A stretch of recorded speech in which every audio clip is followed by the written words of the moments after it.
Pourquoi il faut réglementer le prix du livre? Bien, tout simplement au nom de la diversité. Traditionnellement, depuis 2 siècles, 3 siècles, c'est sous le règne de la multiplicité, de la diversité. Il y a des sensibilités différentes qui se sont exprimées, et là je parle dans tous les pays, dans tout le bagage littéraire mondial.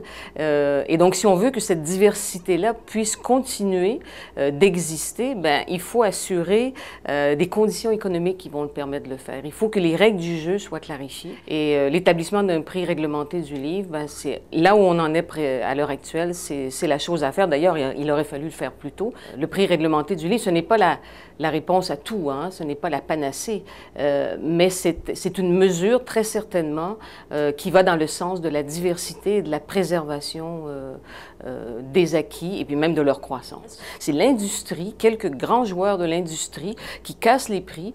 Alors ce n'est certainement pas pour, dans le cadre de campagne de lecture, c'est tout simplement pour occuper des parts de marché puis éliminer la concurrence ou en tout cas faire reculer la concurrence. Comment le public, même bien informé, même curieux, comment peut-il se repérer dans cet océan de livres si il n'a pas établi, par exemple, un rapport, ce n'est pas la seule source, là, mais s'il n'a pas établi un rapport de confiance privilégié avec un libraire, il est animé d'une ferveur et d'une passion, la plupart d'entre eux en tout cas, envers le livre, qui est tout à fait non seulement réjouissante, mais nécessaire à la bonne vie, à la santé du livre. L'ambiance dans une librairie avec tous ces livres qui sont offerts, la façon dont ils en parlent, l'attention qu'ils y mettent.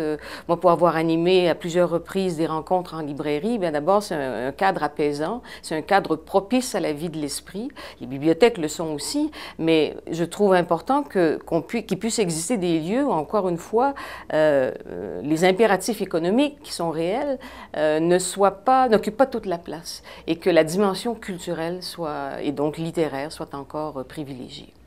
Le monde du livre est considérablement bouleversé par l'arrivée du numérique et la question de la réglementation du livre, du prix de vente du livre numérique se pose tout autant qu'elle s'est posée à l'époque pour ce qui est du livre imprimé et qu'elle se pose maintenant pour nous qui, je l'espère, nous apprêtons au Québec à introduire cette mesure. Oui, il faut aussi réglementer le prix du livre numérique de la même manière qu'il faut réglementer le prix du livre imprimé parce que de toute façon, maintenant, les deux vont de concert puisque nous en sommes à ce moment de notre réflexion, bien faire porter la réflexion sur les deux supports. Après tout, il s'agit encore du livre, qu'il soit imprimé ou numérique, et ce livre n'est pas un bien culturel comme les autres.